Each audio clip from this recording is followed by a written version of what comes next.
Attorney Lorna, pwede bang tumanggi ang school sa mga estudyanteng may record na or dahil sila'y nambubuli? Hindi ba dapat yan merong parang offense number 1, 2, 3, suspension, before expulsion? Sa batas, no, yung Anti-Bullying Act at saka sa implementing rules and regulations ng DepEd, klaro doon ang procedure, no. Unang-una, bago pumasok ang mga estudyante, lalo na yung mga grade school, mini-meet ang mga parents. At pinapa-explain, meron dapat, number one, the school must have a manual on school discipline, especially on bullying. Kasi ang penalty ng suspension or expulsion will not cure bullying. Dapat intervention yan. Kailangan intervention kasama ang mga magulang. Ngayon, even in exclusive schools, nangyayari yan. Kasi ang mga generation ngayon, yung expulsion tsaka yung suspension, hindi naman penalty yun eh. Kanya pinag-aaralan ngayon, ano ba talaga ang effective penalty? Happy nga sila na expelled sila kasi wala na silang gagawin sa eskwela. Number one, studies show na effective penalty, i-confiscate mo yung cellphone. Ayan. O, tanggalin mo ng internet privilege. Yung mga apektado siya, effective dapat ang penalty para ma-feel nila na may consequences yung ginagawa nila. Okay. Dr. Love, dapat bang sisihin talaga ang magulang kapag lumaking pasaway ang anak?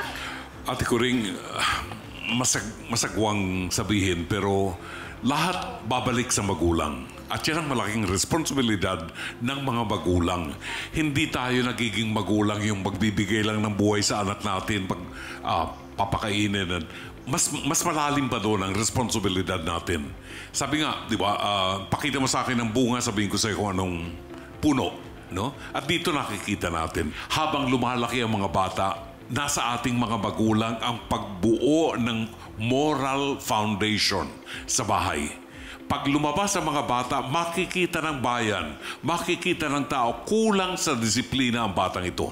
No? Hindi natin sinisisi yung kanyang ampon dahil maraming factors ng paghihiganti niya. Ano? Pero dapat ma-address at yun ang dapat ma-address. Ayun. Thank you very much, Dr. Love.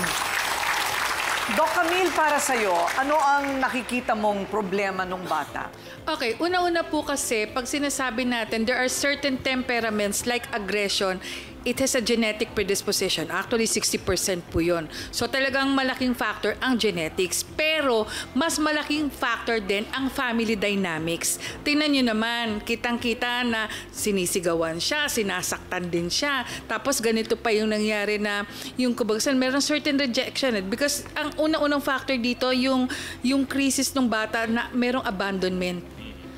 I really don't know kung sino man, kung baka mamaya nalaman niya kung sino talaga yung nanay niya, tapos relative pa. Wala siyang matanungan. Oo, wala siyang matanungan. Tapos pag nalaman niya, bakit ganun?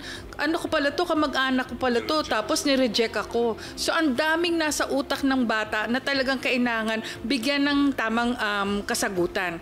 Pag dating po sa anti-bullying, ang intervention dito, hindi lang po dun sa individual na yung kanyang mga traits na mali. Kinakailangan po ang pamilya din ay makorek dahil bakit ganun ang ginagawa nila pag nagkakamali ang isang bata, nananakit sila. So, dapat lang siguro pagdating dito, Ate Kuring, hindi lang siguro yung individual therapy, but also for the family para sa ganun maging tama yung intervention para ma-prevent yung pagbubuli ng bata. Oo, kasi kailangan kasama ang buong pamilya kapag nagkaroon kayo ng session.